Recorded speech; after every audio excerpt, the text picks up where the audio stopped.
Bonjour à tous et à tous. Bienvenue dans cet épisode vidéo, toujours sur la virtualisation. Aujourd'hui, nous allons voir la haute disponibilité implémentée dans un système de virtualisation de Microsoft Hyper-V par Failover Clustering ou cluster de basculement.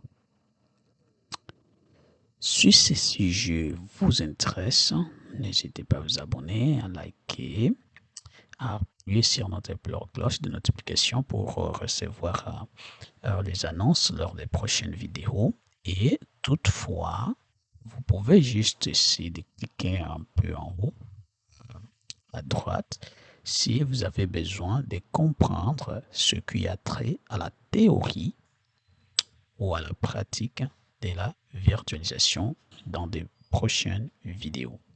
Donc, je vous mets un lien qui pourra vous rediriger vers d'autres vidéos qui vous serviront pour mieux vous outiller avant de joindre ces vidéos si vous en éprouvez des difficultés, bien évidemment. Donc, sans perdre de temps, je vous dirai que dans cette vidéo, nous allons comprendre c'est quoi le cluster de basculement, quel est son rôle, quels sont les prérequis pour configurer un cluster de basculement dans un système de virtualisation avec Microsoft Hyper-V et comment faire ce basculement ou cette haute disponibilité avec le clustering de basculement. Voilà ce sujet-là, c'est ce petit point que nous allons aborder dans cette vidéo. Comme il y a beaucoup d'étapes pour configurer un cluster de basculement, donc restez toujours accrochés. La vidéo sera un peu longue que d'habitude pour mettre toutes les étapes nécessaires dedans pour que vous ayez le maximum des informations au sujet de cette partie de la virtualisation. Donc, avant d'entrer dans le vif du sujet, je vais vous partager mon générique et je vous rejoins dans quelques minutes. C'est parti.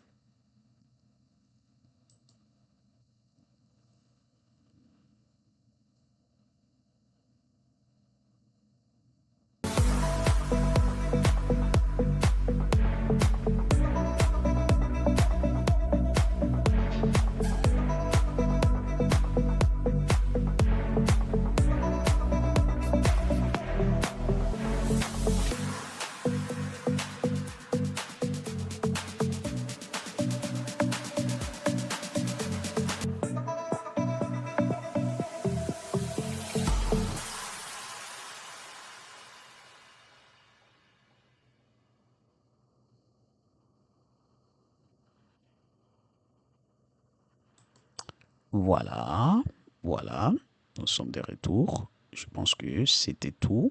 Moi, c'est IT Jesh de IT Sans Frontières. Ça fait tout pour la première partie. Nous allons entrer directement dans la partie pratique où nous parlerons beaucoup plus sur l'installation et la configuration à partir des machines virtuelles. Nous y allons tout de suite. Et voilà, c'est parti. Là, nous allons essayer d'installer cette fonctionnalité de cluster de basculement à partir de ces Windows Server que vous voyez. Donc, comme vous le connaissez, nous allons directement, sans tarder, partir sur l'onglet Gérer, puis on va ajouter les rôles et fonctionnalités.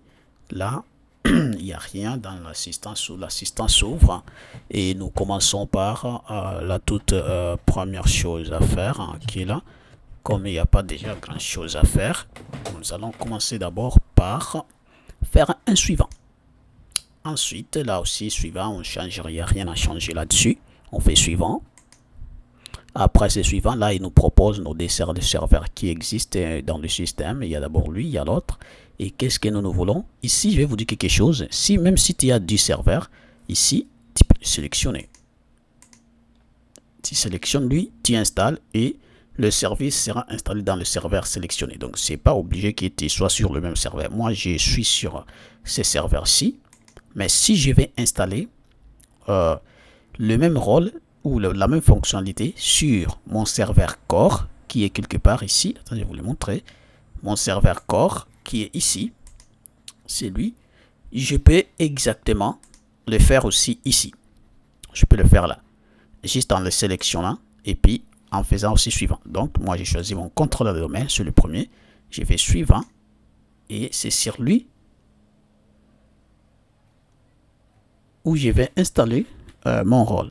Donc, vous voyez ici, nous avons les rôles qui sont là, sauf que les clusters de basculement n'est pas là parce que ce n'est pas un rôle, c'est plutôt une fonctionnalité. Donc, on va vers un bon suivant. On va arriver dans la partie fonctionnalité, comme vous pouvez le voir. Et là, on cherche clustering, cluster de basculement. On va le chercher. Il est où? Cluster de basculement, il est là. Il est ici, on peut juste le sélectionner. Il nous dit ajouter les fonctionnalités, on dit oui. Et là, on installe, comme vous pouvez le voir. Il est déjà sélectionné. Maintenant, on peut faire suivant. Et puis, on installe. Et là, on doit attendre que l'installation arrive à 100%. Puis, on va redémarrer le serveur pour mettre tout à jour. C'est tout ce qui reste. Et sans tarder, en attendant que tout se passe, on va le faire aussi avec PowerShell sur notre serveur core. Ça va être comme ça correct. Là, on n'aura pas le temps à perdre et on viendra plus tard sur notre serveur. Donc, on est sur le serveur core. Ici, on va essayer de l'activer.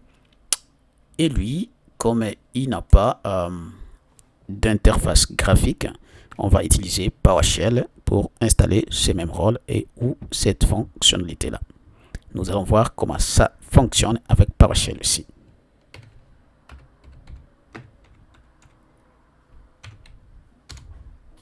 Voilà, nous sommes arrivés, notre serveur est là.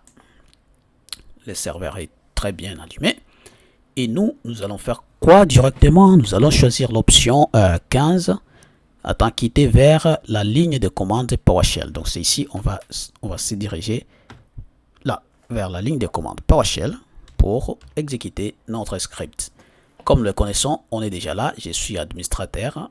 Comme ça, c'est correct. Maintenant, il faut savoir qu'avant d'exécuter des scripts d'installation, tu dois te connecter à l'invité des commandes PowerShell en tant qu'administrateur, mais pas en tant qu'un utilisateur lambda. Sinon, ça va refuser parce que tu n'auras pas assez de droits pour installer ces fonctionnalités-là ou ces rôles. Donc, pour cela, nous avons juste à exécuter ces scripts ici. Là. Attends, je vais vous les prendre encore. Il est là, c'est celui-ci. Install Windows and Features and Feature Name Failover Clustering in Cloud Management Tools et à la fin on peut ajouter Restart pour qu'il redémarre après l'installation et ça va être correct comme ça. Donc sans tarder on va faire ici Install majuscule Windows. On peut faire tabulation comme ça, espace, et là on fait name, il va nous compléter, voilà. Je dois vérifier encore pour m'assurer que failover clustering. Ok, là on va faire failover tirer, on peut faire tabulation pour qu'il nous complète. Ah, ok, j'ai collé name et failover. C'est pourquoi il ne nous le complète pas. Maintenant là, on peut maintenant cliquer une tabulation pour voir s'il va nous le compléter. Failover clustering. Tabulation, c'est comme si j'ai écrit mal quelque chose ou quoi. Failover clustering. C'est beau. Donc je ne vais pas juste le compléter. On l'écrit, c'est pas grave. Clustering et puis la tirer include management tools. Là c'est tout, Mais si on veut que ça redémarre après juste l'installation, c'est pas nous encore de refaire. On peut juste faire un restart là. On met un restart à la fin pour dire redémarrer après. Et on va exécuter le script. Et là, l'installation commence, comme vous pouvez le voir. Il installe les rôles. Et dès qu'il atteint 100%, il installe la fonctionnalité plutôt. Et dès qu'il va atteindre son 100%, directement, il va redémarrer parce qu'on a mis une option là de restaurer, un paramètre restart pour lui dire tu vas redémarrer après l'installation. Et nous aussi, je pense que pour le serveur, c'est déjà fait ici. Comme vous voyez, notre serveur avec interface graphique, tout est déjà fait. Et là, on peut faire fermer aussi. Et comme on a fermé, déjà, ce qui nous reste, on a ici une erreur. Il dit d'actualiser à chaque d'actualisation. Ah, ok, il n'a pas réussi à... Ok, c'est beau comme ça. Et là, on va juste faire un bon redémarrage du serveur. Ça va être déjà une bonne chose. On fait redémarrer. Et là, pour mettre tout en place, c'est comme ce qu'on a fait pour notre. Lui, il continue aussi à installer les 92. Et dès qu'il arrivera à 100%, il va installer. Vous devez savoir, comme on l'a dit, pour mettre en place un cluster. Bon, voilà, tout est beau. Il est déjà là. Et nous, on voit que le clustering de basculement et outils sont été installés. Restart needed, il a dit non, que le redémarrage n'est pas obligatoire, mais nous devons restaurer quand même. Et nous devons redémarrer. Restart et computer. Donc, selon lui, le redémarrage n'est pas, mais nous, on va redémarrer. Je vous conseille de le faire. On va redémarrer pareil, c'est pas grave. Il faut redémarrer, c'est la meilleure des approches à faire. Donc, attendons après le redémarrage, tout sera correct. Ici, vous devez savoir que j'ai déjà installé un serveur Tronas qui est là, que vous pouvez voir ici. Lui, c'est un serveur de stockage Tronas Scale. Je l'ai installé. Donc, ça ne doit pas vous surprendre. Je pense que ça ne vous surprendra pas de toute façon. Donc, c'est ça. Lui, je peux faire un bon client ici. Parce que je cherchais juste à nettoyer mon écran. Et puis, je peux faire exit. Voilà. Et là, on peut tout voir. On peut tout voir sur ce serveur-là. Voilà. Le serveur est là. Et donc, nous... c'est mon serveur à Tronascale qui a tout. Et puis, j'attends que nos affaires se réalisent. Là, on a fini. Comme vous pouvez le voir, tout est beau. On peut maintenant rallumer nos serveurs et essayer de vérifier si le rôle est déjà présent. Ici, on va ouvrir, on va vérifier sur l'autre. Et là, on va absolument le voir.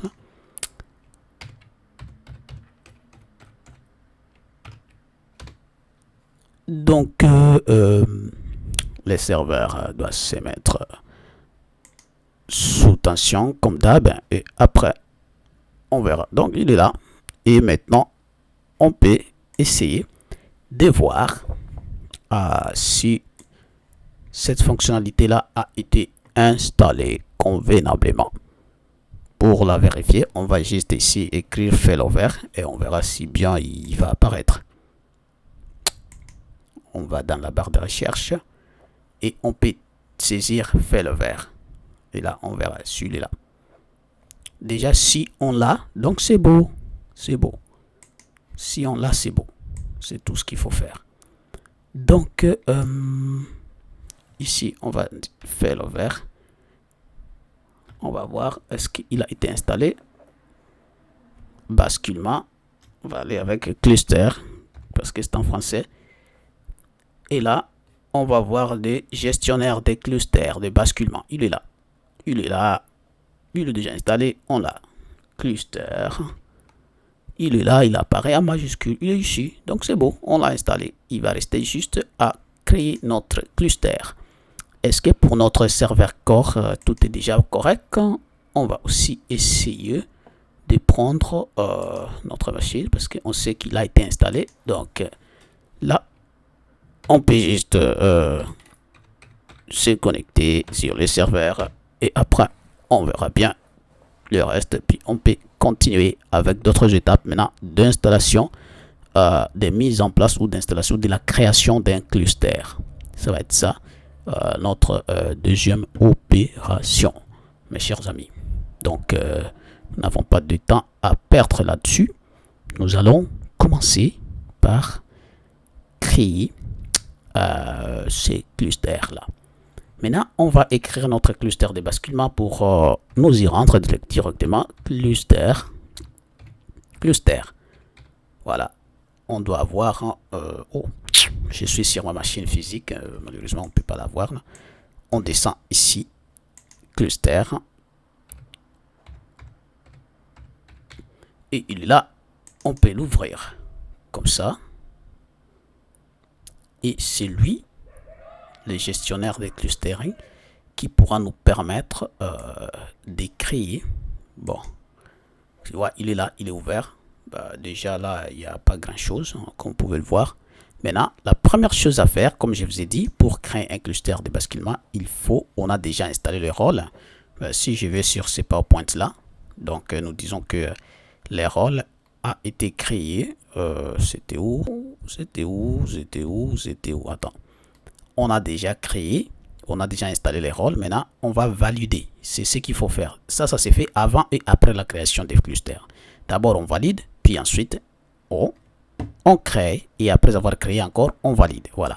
Ça va être l'étape de validation ici pour nous assurer que ça va être possible. Si ce n'est pas possible, donc malheureusement, ici, il y a créé un cluster, ça c'est valider la configuration. Donc, on commence par valider la configuration. Dès que ça marche, ça passe, on va passer maintenant à l'étape D et ensuite on va valider les clusters et non la configuration. Ça va être la troisième option. On commence par valider la config. On clique dessus et là, l'assistant des validations s'ouvre. On fait un gros suivant. Ici, on va nous demander d'entrer les noms des serveurs. Nous, on va aller sélectionner nos serveurs. On va d'abord commencer par le serveur.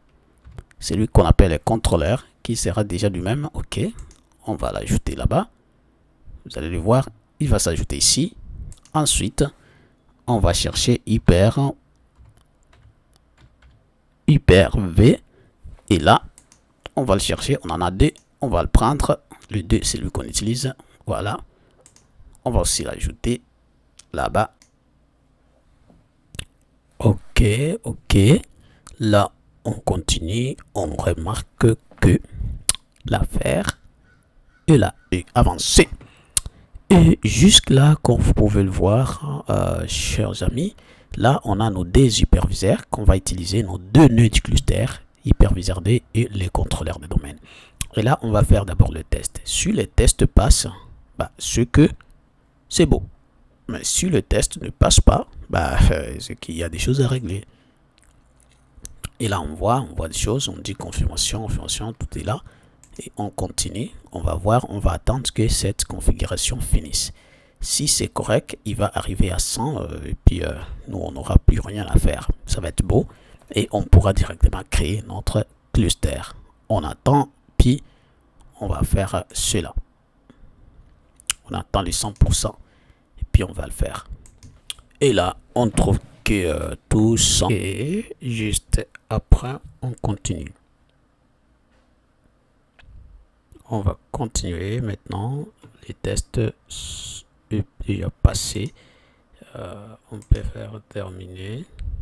Et là, on va aller dans la création.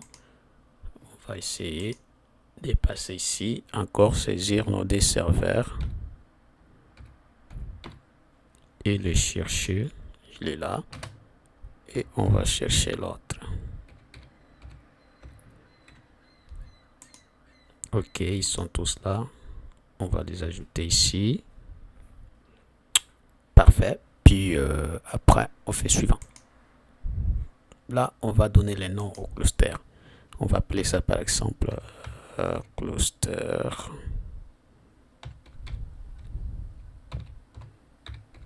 hyper V. Par exemple comme ça. Parce qu'il y a une possibilité qu'il y ait plusieurs clusters dans un système de bases de données, des quoi, mais lui c'est pour les hyper V. On continue, on voit ça, on fait suivant. Et là, il va essayer de vérifier la pertinence. On va attendre. quand ça va être à la fin, on pourra continuer avec la suite. On attend la fin, puis on continue. Ok, c'est fait. On continue toujours avec d'autres étapes. Et là, on peut faire terminer. Notre cluster semble recevoir une adresse par DHCP. On fait continuer. Et là, on va voir que le cluster s'est formé. Il est là. Il est ici, notre cluster.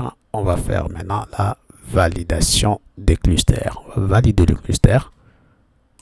Quand on voit toutes ces informations sont là, on va d'abord valider. On fait la validation. Ici. Ok, on attend. Ouais, ok, on fait suivant. C'est exactement la même chose qu'avant. Donc, c'est la validation des clusters cette fois-ci. Et là, il va faire exactement la même validation. Et après, on verra dès que ça passe. Ça va être correct. On peut passer maintenant à montrer comment configurer la haute disponibilité Hyper-V, mes chers amis. Ok, la validation est terminée. Et ça va être tout.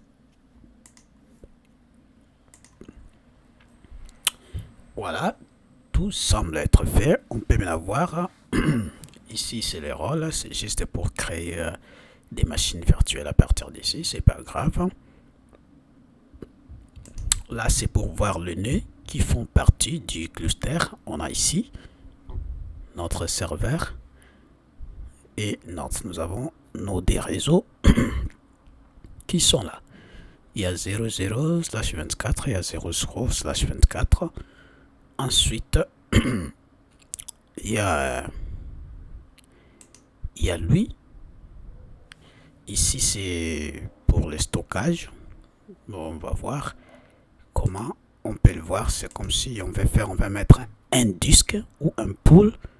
Un pool, c'est un ensemble de disques ou un boîtier, c'est-à-dire c'est une sorte d'un rack à disque qu'on va mettre, mais nous on va utiliser notre volume USCSI tout à l'heure, notre volume USCI, donc USCSI, moi je l'appelle comme ça, et tout à l'heure on va l'ajouter ici. On n'a pas encore de disque. Le disque le volume qu'on doit mettre ici, ou le disque ou le stockage qu'on mettra ici, il doit être un stockage partagé à tous les nœuds. Donc, comme ici on a des serveurs, ce disque qu'on doit mettre là doit appartenir à tout, doit être partagé à toutes ces machines qui se trouvent ici, tous ces nœuds de clusters qui sont là. Donc, tu ne dois pas mettre un disque ici qui manque dans le. Donc, le disque que tu dois mettre, tu dois t'assurer, il appartient à tous les nœuds du cluster. C'est ça la condition.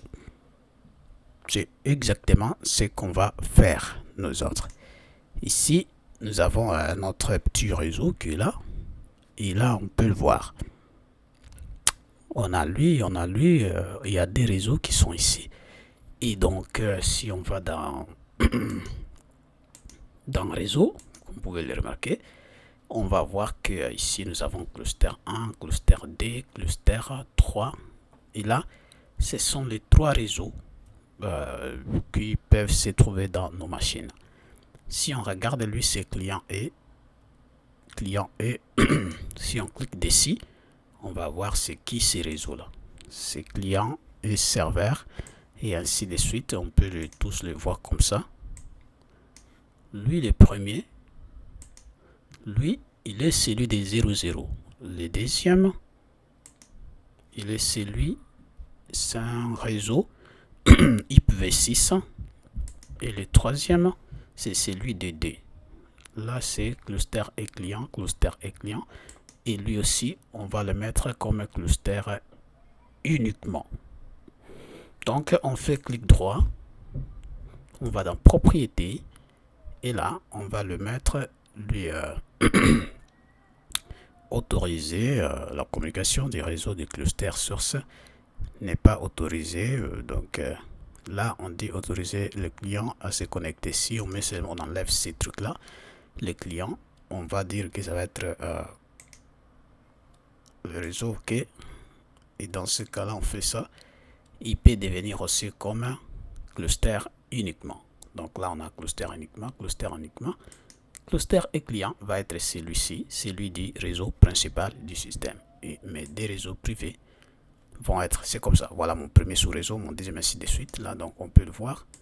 Lui, c'est IPv6 et lui, c'est mon LAN. Voilà, c'est le LAN. C'est comme ça qu'on va faire. Et dans ce cas-ci, je pense que vous êtes mieux placé pour voir comment ça peut se passer. Et dans le stockage, c'est sûr qu'on ne va pas, on ne peut rien faire. Ici, c'est pour les rôles, c'est quand on veut créer des machines ou ajouter des machines dans le cluster de machines virtuelles. Mais on ne peut pas le faire si on n'a pas encore un stockage. Donc, nous devons ajouter notre volume ici, USCI, de l'hyperviseur. Et après l'avoir ajouté, on pourra maintenant essayer de après l'avoir ajouté, on pourra essayer maintenant d'ajouter des machines, d'ajouter le volume sur notre cluster et mettre et héberger dessus nos machines virtuelles pour qu'ils puissent se déplacer d'un hyperviseur à l'autre en cas de problème ou d'un nœud à l'autre en cas de problème. C'est ça la force de cluster de basculement.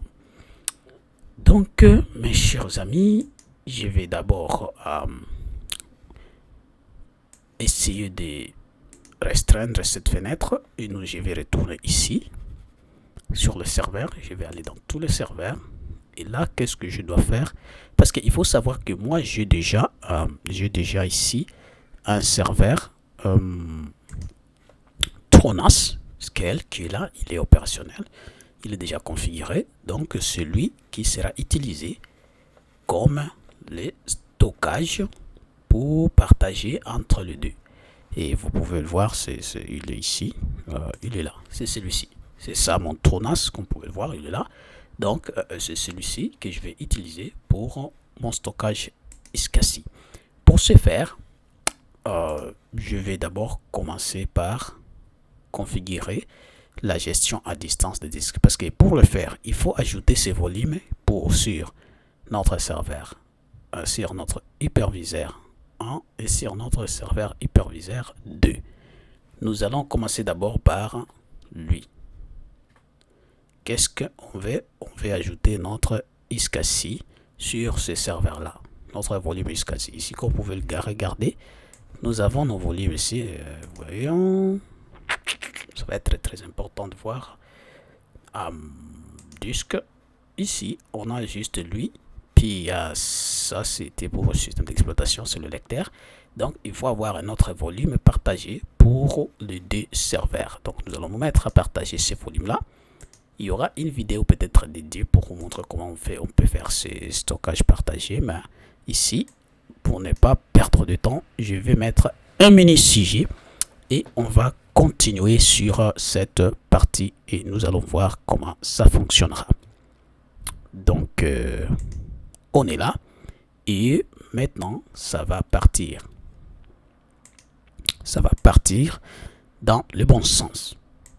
Maintenant, je vais commencer à ajouter mon stockage partagé sur chaque hyperviseur ou chaque nœud du cluster avant d'ajouter le stockage sur le cluster. Maintenant, je commence par celui-ci qui est déjà un serveur GUI avec interface graphique. Qu'est-ce que je vais faire? Je vais ici écrire initiateur iSCSI parce que mon stockage est iSCSI. Là, je vais l'avoir. Il me demande d'activer. Je clique oui. Et dès qu'il va s'ouvrir, bon, il va me demander d'ajouter un cible. Je vais vous montrer. Il y a un GUID ici. C'est comme ça que ça va se passer. Ça va être oui. Ensuite, il demande découverte. Et là, il découvre le portail. Dans l'onglet découverte, cliquez sur découvrir un portail. Ça va être ça. Et par la suite, on va saisir l'adresse IP ou le nom de l'hôte de la machine iSCSI. Donc, on est là. Nous allons maintenant chercher ici cible. On va découvrir une cible. Et là, découvrir un portail. Et ici, on va ajouter l'adresse IP.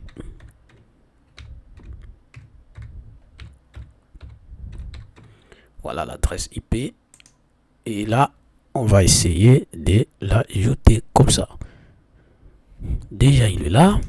C'est ce qui a été dit. Ensuite, qu'est-ce qu'on va faire? Ajouter IP, puis laisser le portail par défaut, sauf si, ok, c'est beau. Et puis, c'est connecté à la cible.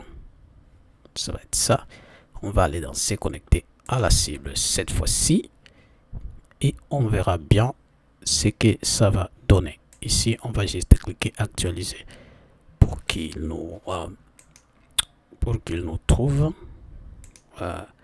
ce qu'on a à faire.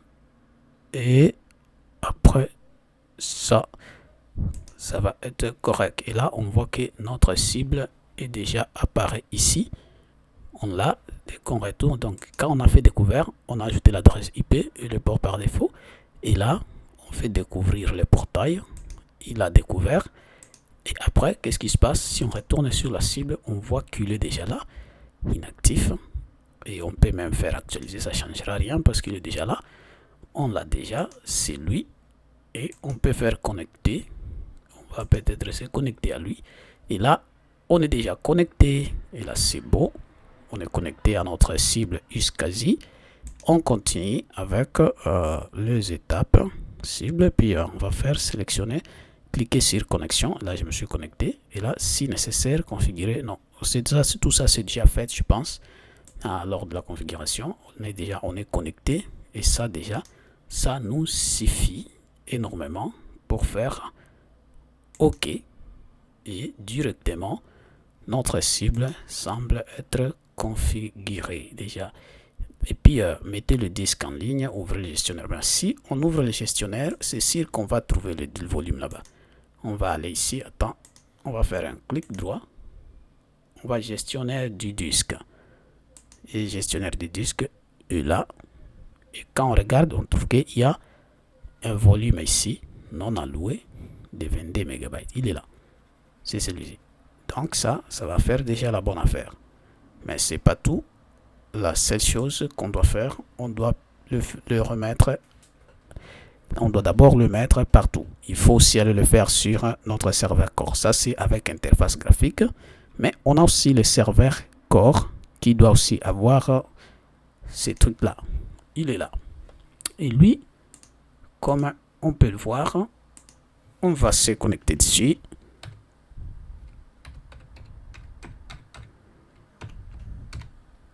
On fera exactement la même chose. Je vais faire cliquer. Sauf qu'ici, il n'y a pas l'interface graphique pour accéder à ce qu'on a fait. Qu'est-ce qu'on fait? Il y a juste une commande qu'on va utiliser dans ce cas-là. Je pense qu'il est important de l'écrire ici. Ouais. PowerShell. Commande. Pour avoir cette zone-là, on utilise la commande ISKCI CPL. Voilà, c'est cette commande-là qui doit être utilisée pour accéder à l'initialisation Iskazi. Donc, CPL. Et là, quand on exécute, on fait oui. Et directement, il va s'ouvrir. Et là, comme vous pouvez le voir, on va aller dans découvert.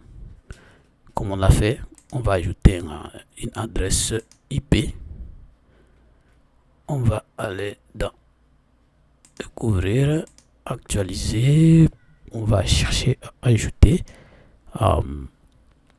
une adresse qui n'est pas encore là. Ici, on va mettre une cible 192 168 0. C'est lui.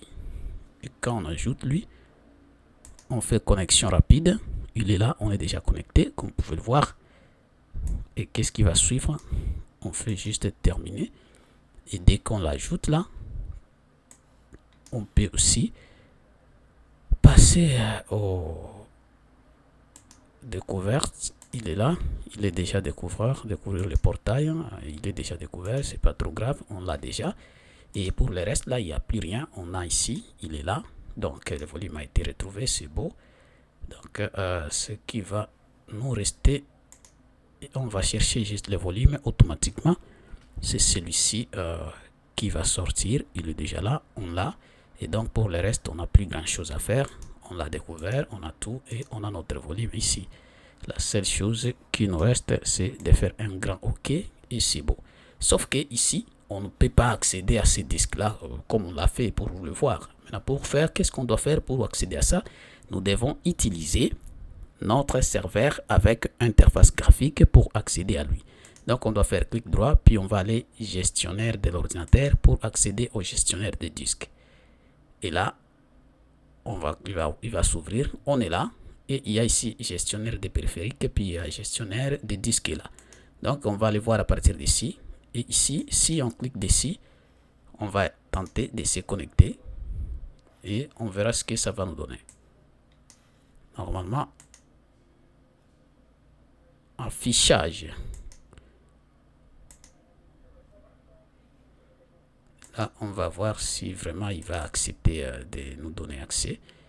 Le plus souvent, il ne donne pas accès parce qu'il y a des choses qui ne sont pas encore activées. On va tenter d'afficher. Affichage, ok. C'est pas ça le but. Le but, c'est de nous afficher le disque.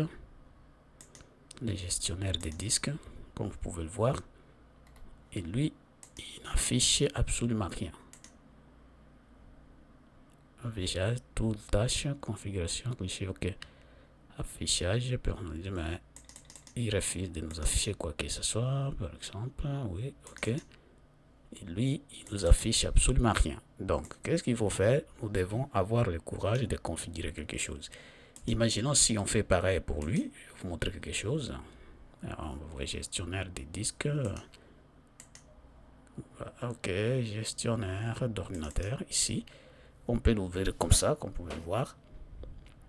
Et là, quand lui il s'ouvre, nous allons avoir accès au gestionnaire des disques. Ce qui n'est pas le cas pour celui-là. Donc, il y a des configurations ici à faire pour y arriver. C'est tout ce que je vais vous montrer. Et nous allons voir comment faire ces configurations-là pour arriver à prendre ce disque, le disque de ces serveurs à distance à partir de notre contrôleur des domaines. Voilà ce que je vais vous montrer ici. Comment on ne peut pas accéder au disque, donc on ne verra pas notre stockage. Parce qu'on dit la gestion des disques n'a pas pu démarrer VDS virtuel disque service hyper-V. Dans cette situation peut se produire si l'ordinateur distant ne prend pas en charge VDS aussi. C'est ça. C'est ce qui nous dit. Donc il y a des configurations qu'il faut pour que ça fonctionne. Et dans ce cas-là, nous allons voir qu'est-ce qu'il faut faire. Voilà. Ici, nous avons des commandes importantes à comprendre, mes chers amis, des commandes importantes à comprendre. Ici, nous allons exécuter dans l'invité PowerShell de notre serveur Core, parce que c'est lui qu'on veut prendre à distance. C'est lui qu'on veut prendre à distance. Donc, on doit, pour avoir accès à son disque à distance, nous devons activer le VDS et tout ce qui s'ensuit. Donc, nous allons commencer par exécuter cette commande pour entrer dans l'invité de commandes CMD et nos PowerShell, puis exécuter tous ces 4 commandes-là. Et après, on va aussi passer sur notre serveur contrôleur de domaine, qui sera celui qui va être utilisé pour prendre le volume le disque de l'autre à distance. Lui, on va juste exécuter une seule commande, celle-ci, avec ça ou l'autre. C'est tout dans l'invité de commande CMD. Pour ce faire, c'est parti. Nous commençons par celui-ci. Nous allons donc prendre notre serveur Core encore. Et ici, on va faire CM2. Comme on est dans PowerShell, ça commence par PS. Nous devons entrer dans l'invité de commande CM2 parce que lui, les commandes que vous voyez là ne sont pas des commandes PowerShell, ce sont des commandes CMD. Donc, on doit basculer dans l'invité de commande CMD pour que ça fonctionne. C'est pourquoi je commence par la commande CMD. Et là, j'ai fait entrer. Et quand nous allons entrer dans cet invité de commande, on pourra maintenant continuer avec le reste. Ça traîne un peu le pas. Ok, CMD. Et là, on entre. On est déjà, comme vous voyez, on était en PS. Et là, on change, on est maintenant en C. Donc là, on est déjà dans l'invité de commande CM2. Maintenant, on peut continuer avec le reste des commandes. On va utiliser SC config vds stat égale à auto. sc config stat égale auto. Voilà, la toute première commande est là. Et on va la vérifier, on va s'assurer que c'est exactement ce qu'on a écrit. sc config vds stat égale à auto. sc config vds, ce qu'on a oublié. vds stat égale à auto. Et là, on va essayer de faire un entrée. Ok, là, il montre qu'il a marché. Ensuite, on va faire net stat vds. On va maintenant activer le service. Net stat vds.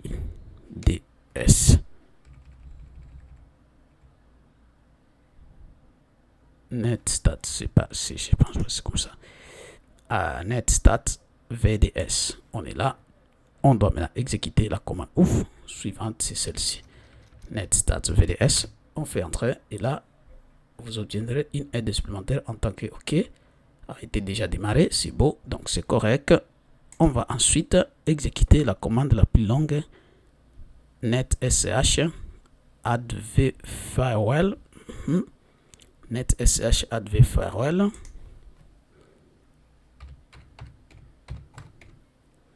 Cette commande là va activer une règle dans le par effet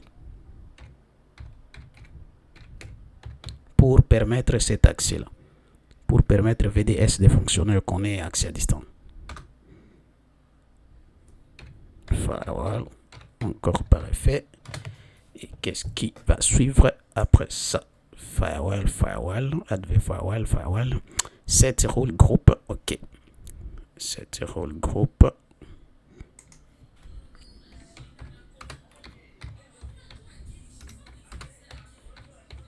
Set role group. Et là, on va voir ce qui va suivre après. Set role group. Set role group. Ok, c'est exactement ce que je vais voir. Voilà, la commande est là, comme vous pouvez la voir. On l'a très bien répertorié, on l'a très bien écrit là. Vous pouvez le voir, c'est ça. Il est là. Net sh firewall set role group égale remote volume management new enable yes. Donc c'est exactement cette commande là qu'il va falloir mettre en exergue comme vous le voyez. Net sh add firewall set role group remote volume management new enable yes. Bon, c'est exactement ce qu'on veut dès que la commande fonctionne. Donc on va essayer de exiter, c'est tout. Et là ça va être la fin de nos commandes. On regarde net sh.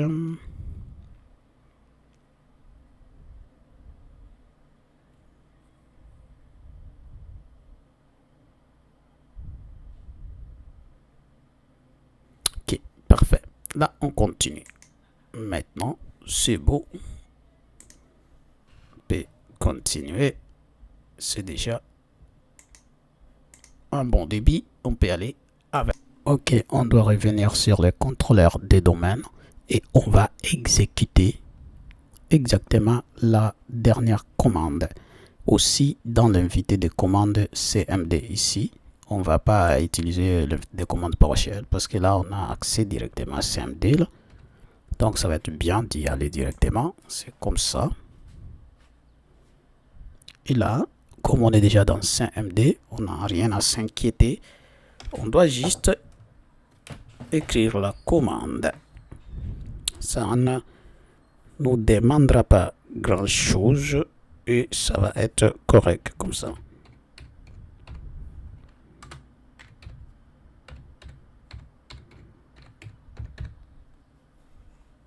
Voilà, mes chers amis, nous allons exécuter cette commande là. On peut exécuter la commande et voir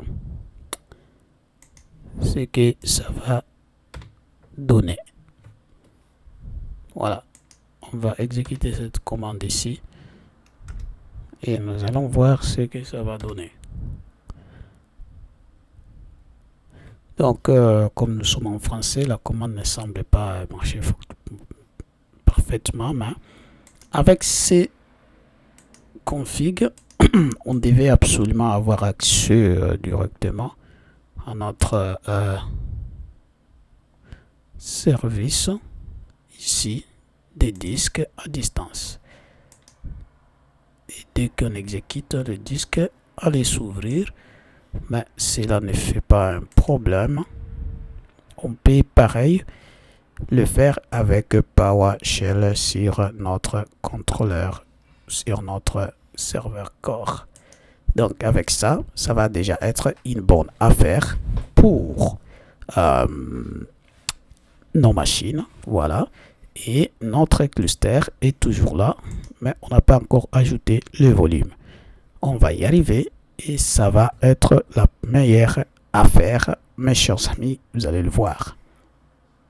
Et là, on peut juste voir qu'avec la commande juste PowerShell pour essayer un peu de lister les disques, on voit que sur notre serveur, comme ça n'a pas pu fonctionner correctement à cause de compatibilité des systèmes. Donc on voit ici avec la commande juste getDisk PowerShell, on arrive à voir que notre TrueNAS ceci est là sur notre serveur core, mais il est encore offline. Ici, notre disque principal est online. C'est exactement la même chose que ce qu'on retrouve sur les serveurs contrôleurs des domaines quand on va dans gestionnaire de disques. Absolument, on trouve la même chose. Moi, je vais essayer d'éteindre, de fermer plusieurs onglets ouverts inutilement ici pour mieux montrer ce qui nous intéresse le plus. Là, c'est celui-ci aussi. Il faut aussi le fermer. C'est beau comme ça. On voit il y a quelqu'un d'autre. Que lui, c'est le terminal. On n'en a plus besoin. C'est fini. Et après, qu'est-ce qu'on remarque? On remarque que quand on va ici, clic droit, gestion du disque, OK. Et là, dès qu'on arrive ici, on trouve aussi lui, il est inconnu et il est hors ligne. C'est exactement ce qu'on voit ici. C'est ce qu'on voit aussi avec notre serveur core. Il est là, mais il reste toujours offline. Maintenant, il faut le mettre online. Moi, je pourrais le faire ici parce que ça va être facile sur celui qui a l'interface graphique que sur les corps. Donc avec ça, on peut juste les mettre en ligne ici, comme ça.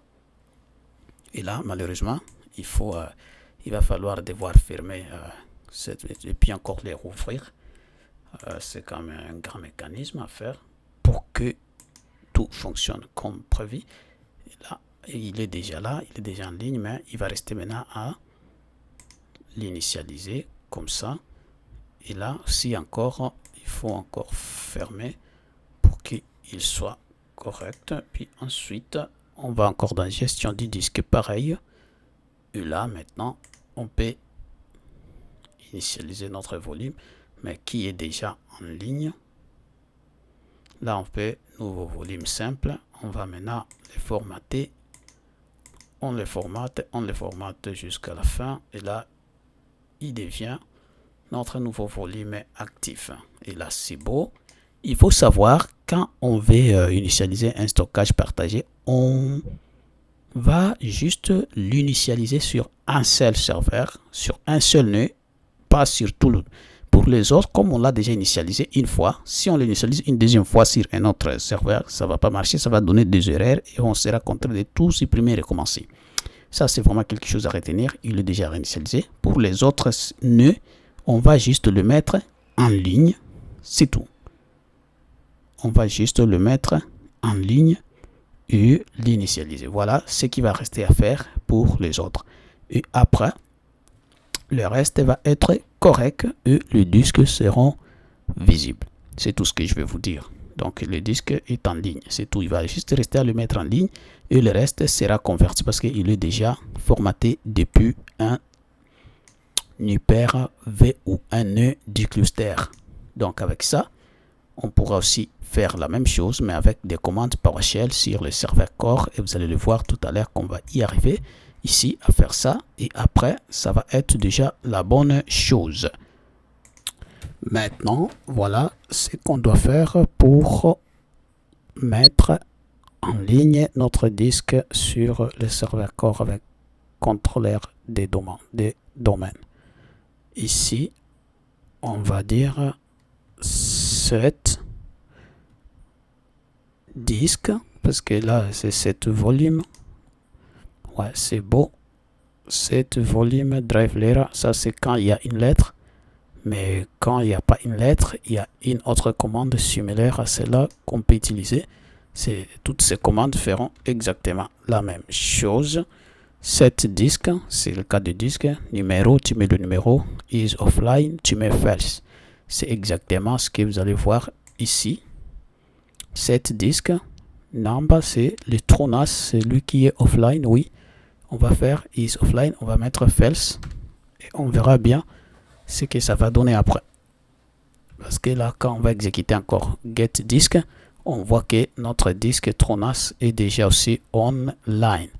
Avant, ici, il était offline, mais maintenant, il est online. Donc, c'est beau comme ça. C'est beau. Il est déjà en ligne. Et on peut maintenant initialiser notre disque. C'est ce qui va rester. Et après l'initialisation, on ne va pas le formater, on va le laisser comme ça. Déjà là, il est déjà en MBR, comme l'autre ici. Et là, il était en RW. Donc là, ça semble déjà être correct. Et on va aller tenter d'ajouter ces disques-là sur notre volume et sur notre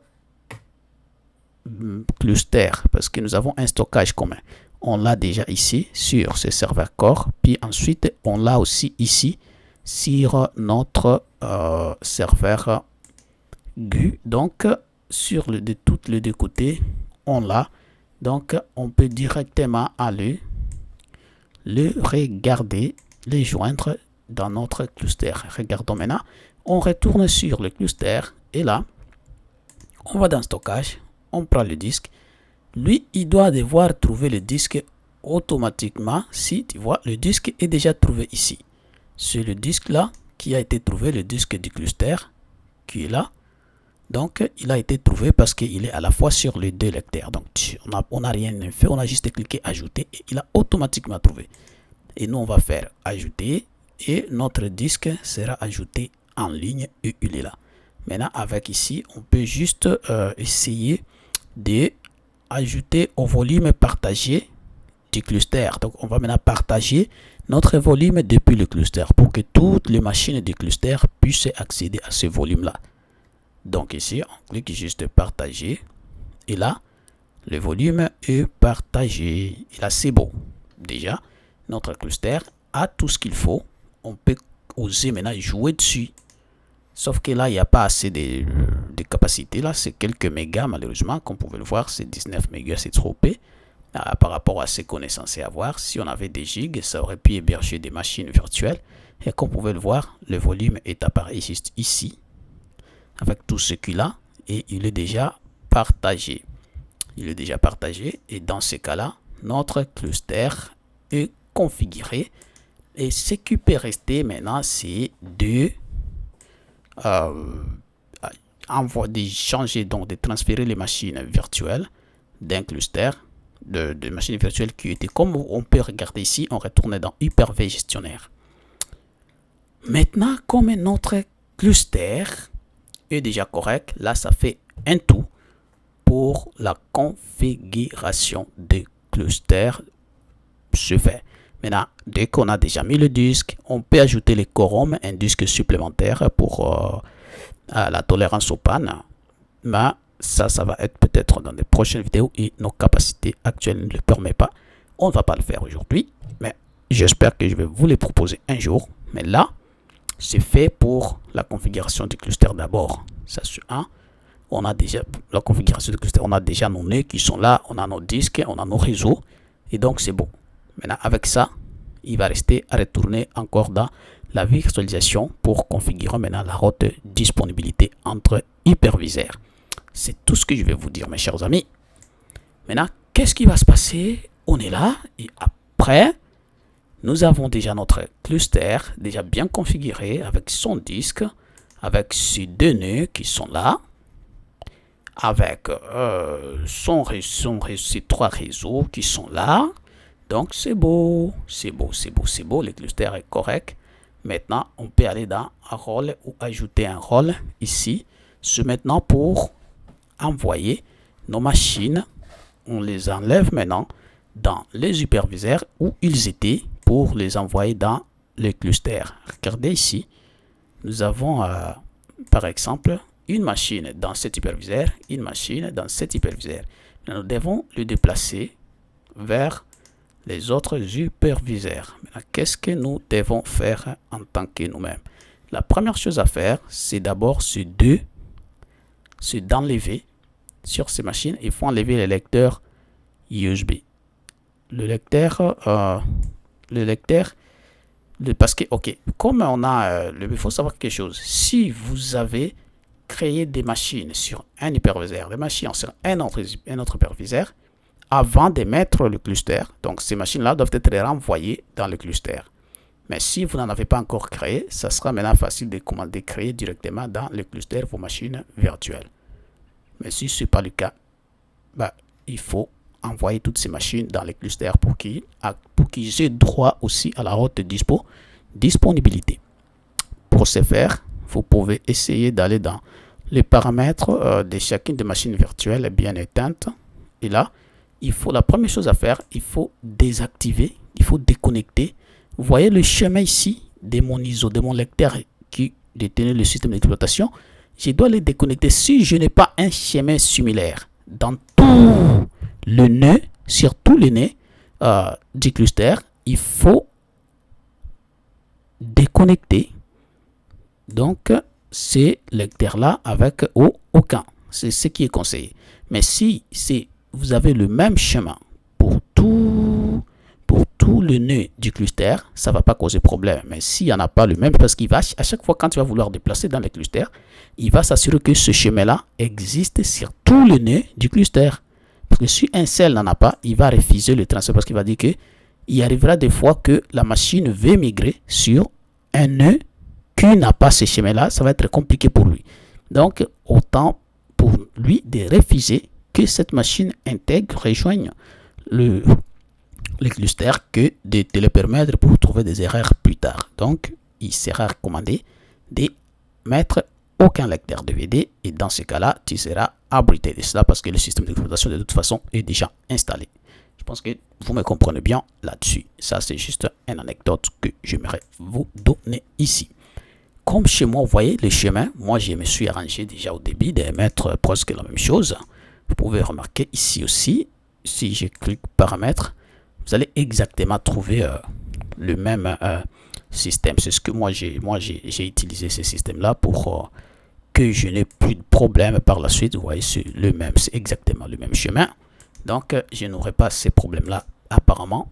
Mais la seule chose qu'il faut retenir, c'est ça. Il y a aussi le problème des commutateurs virtuels qui doit exactement apparaître sur tout le nœud. Si tu as un commutateur virtuel appelé vSwitch dans le premier hyperviseur ou le premier nœud, il doit être de même sur tous les autres nœuds parce que là, on n'a pas encore utilisé un système, on n'utilise encore pas un système centralisé. Donc là, il faut le savoir parce qu'en faute de quoi, une erreur encore va exister parce qu'il va dire qu'il y a un commutateur virtuel qui n'existe pas dans tous les nœuds du cluster. Ça va être toujours la même chose. Pourquoi ici, tu verras aussi quand je vais dans commutateur virtuel, il y a aussi un commutateur avec le même nom. Donc tout ça n'ont pas été faits au hasard. C'est bien calculé parce qu'on le sait qu'à part si on ne le fait pas, ça va donner 2 erreurs. Maintenant, vous avez déjà entendu quelques remarques, vous avez compris. Maintenant, on peut essayer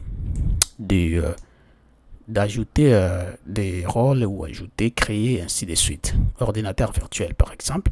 Là, on est dans les clusters. Là. nouveau ordinateur virtuel, on clique ici et là on dit il va rester où. On va choisir un hyperviseur par exemple ici et là on fait OK. Et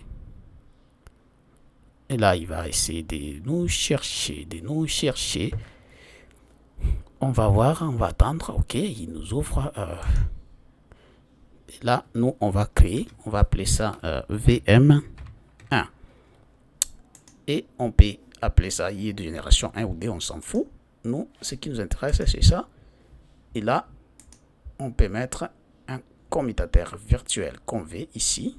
Si on prend V switch LAN, mais on n'est pas là pour le moment, mais on peut le faire, c'est pas grave. Et là, on va voir ça. Et ici, on peut prendre 25 gigs, 20 gigs par exemple. Et pour un système d'exploitation, on va choisir donc un Ubuntu, effectivement. Ici, on prend par exemple lui, non, ou un serveur comme ça.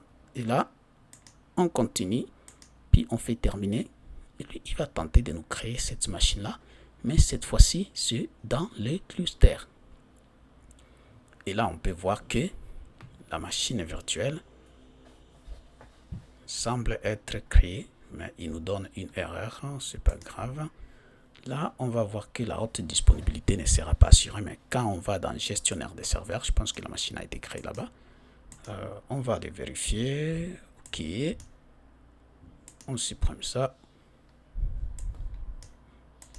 Hyper-V. On va voir que la machine est là. Quand même, la machine est là.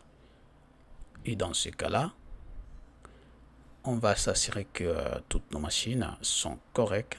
Et ici, on peut retourner là. C'est comme ça qu'on le voit là. C'est exactement la même chose qu'on doit faire. Rôle, nouvelle machine et ainsi de suite. Rôle, nouvelle machine et ainsi de suite. Donc ça se passe toujours de la même façon. Donc c'est pas vraiment compliqué comme opération à faire. C'est toujours ces rôles. Et ici, comme vous voyez, quand on clique sur rôle, il y a plusieurs options. Et là, on peut aussi choisir une machine virtuelle. Et ça va être vraiment une bonne option. Ordinateur virtuel ici. On clique ordinateur virtuel. Puis on fait un petit suivant. Et là, vous voyez, toutes les machines virtuelles que nous avons déjà sont déjà là. On peut les sélectionner tous pour les ajouter automatiquement dans notre cluster. Là, on voit les trois. On essaie de les ajouter. On va voir ce que ça va donner. Si tout est bien, les machines devront intégrer le cluster automatiquement. Et dans ce cas-là, si ça ne marche pas, il va nous dire pourquoi ça n'a pas marché. Ça se passe toujours comme ça. Parce que dès que vous créez, là, il dit non. Il y a une erreur. Il nous dit que le chemin d'accès Microsoft n'a pas un chemin d'accès vers le stockage dans les clusters, vers les stockages pouvant être utilisés au cluster. Voilà. Qu'est-ce que ça veut dire ça? Ça veut dire que nos machines virtuelles ici, que vous voyez, attends, je vais vous les présenter. Nos trois machines là sont des disques virtuels situés dans le stockage privé de chaque hyperviseur, mais pas dans le stockage iSCSI. C'est ce que ça veut dire. Et si tel est le cas, donc aucune machine peut se déplacer parce qu'il faut que la machine soit logée sur le stockage du cluster qui est le volume TrueNAS iSCSI qu'on a ajouté tout à l'heure. Donc c'est comme ça. C'est comme ça la logique. Et pour le changer, vous pouvez aller ici, vous cliquez sur la machine normalement et sur paramètres. Et là, vous pouvez directement vous diriger sur le stockage pour essayer un peu de voir comment cela peut être changé. Par exemple, le disque dire, on va là-bas, on regarde si c'est ça le chemin. On va voir parcourir. Là, on voit serveur Linux, on voit serveur de client D. Il y a quand même beaucoup de disques. Ça, ce sont les disques virtuels. Mais ce qu'il faut retenir là, il ne faut pas que ça se passe comme ça. Il faut plutôt aller chercher un autre chemin. Comme aller là-bas et chercher vraiment un autre chemin. Pour que vos machines puissent accéder comme ce PC. On va aller dans volume et normalement on devrait absolument trouver un chemin de notre volume iSCSI, celui qui est commun à tout le nœud Et dès qu'on a accès à lui, on peut directement l'utiliser pour nos affaires. C'est comme ça que ça devra fonctionner, mes chers amis. Sauf que ici, comme on regarde là, on voit que on ne le voit pas encore, mais il doit apparaître là-bas. C'est comme ça que ça se passe généralement avec le volume USCSI, mes chers amis. Donc, on peut créer un ordinateur, on peut mettre un nouvel ordinateur virtuel, on choisit un hyperviseur, on peut faire OK, quelque chose comme ça. Et quand on va suivre l'assistant de la création, on appelle ça VM2, quelque chose comme ça. On regarde le stockage ici, il est dans Hyper-V, on peut maintenant le changer pour aller chercher un autre stockage qui va être un peu très important que celui-là. Là, ici, il faut jouer vraiment un grand jeu pour y arriver. Il faut vraiment chercher. Et là, on va, les clusters est là, le stockage du cluster est là, volume 1. On peut cliquer sur lui et on les sélectionne. Et quand on sélectionne lui, ça c'est le stockage du cluster. Donc là, la machine peut appartenir effectivement dans notre cluster. Mais là, on laisse comme ça. Et ensuite, on continue. On peut mettre un commutateur ou pas. Ça ne changera absolument rien. Et là, on met ici 10 gigs par exemple. Ou 15. Quelque chose comme ça. Et sauf que notre capacité, notre stockage ne le permettra pas, malheureusement. Il n'est pas assez robuste pour prendre cette taille-là. C'est pourquoi ça ne marchera pas. Mais là, c'est juste à titre formatif que ça vous montre comment le faire. Et normalement, dès que vous y arrivez, il devra créer une machine comme ça. Et la machine devra apparaître, vous allez la voir. Donc, si il refuse, les capacités ne sont pas suffisantes, il ne le fera pas. Mais si les capacités le permettent, la machine sera bel et bien créée, comme vous voyez. Et si on fait terminer, on va la voir ici. La machine a été créée. Donc, cette machine-là, il n'appartient pas à aucun des deux hyperviseurs, mais il peut tourner sur l'hyperviseur 1, tout comme il peut tourner sur l'hyperviseur 2. Voilà ce que ça veut dire. Avec cette machine-là, qui est sous tension, on peut tout voir, mes chers amis. Tout voir. On peut tout voir.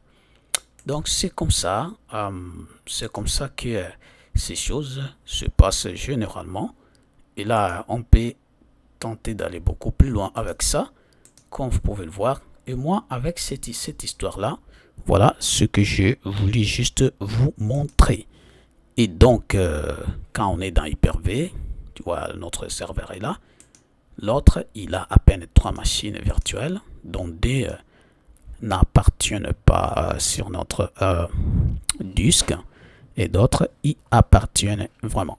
Avec paramètres de machine, on peut aller dans le stockage de cette machine-là pour essayer de voir qu'est-ce qui se passe. Et là, ça pourra vous aider à comprendre quelque chose, comme vous pouvez le voir, le gars. Donc, cette vidéo va prendre fin à partir d'ici, parce que là, on vient juste de toucher à la fin de la vidéo. On a vu notre erreur là. On a essayé de faire le live migration, la migration automatique. Malheureusement, vous ne l'avez pas vu, mais déjà, il est là. Et il y a une panne pour notre premier-né qui a eu un problème, c'est dit aux ressources ne suffisent pas parce qu'il y a déjà beaucoup de machines virtuelles. Donc pour aujourd'hui, nous arrêtons par ici et je pense que l'essentiel est de voir comment configurer toutes les conditions, configurer un cluster, comment joindre un disque partagé et comment on peut l'utiliser et créer une machine virtuelle dans les clusters. Donc ce sont les points les plus importants qu'on a pu aborder dans cette partie. Et je vous remercie pour tout intérêt, pour votre attention et pour votre temps pour cette partie. Donc, je pense que je vous souhaite une très belle journée et nous nous reverrons prochainement pour des futurs épisodes. C'est à vous, les gars, et on se verra. Merci et bye. Et voilà, mes chers amis, voilà c'est tout pour cet épisode et n'hésitez pas à montrer votre intérêt, vos avis, votre point de vue dans les commentaires pour qu'on s'améliore et qu'on fasse les choses de la plus bonne manière possible. Je vous dis merci pour votre temps, pour la confiance que vous accordez à notre chaîne et je vous invite véritablement de vous en approprier car celle-ci est votre chaîne et pas la mienne. Merci, on est ensemble. Ciao.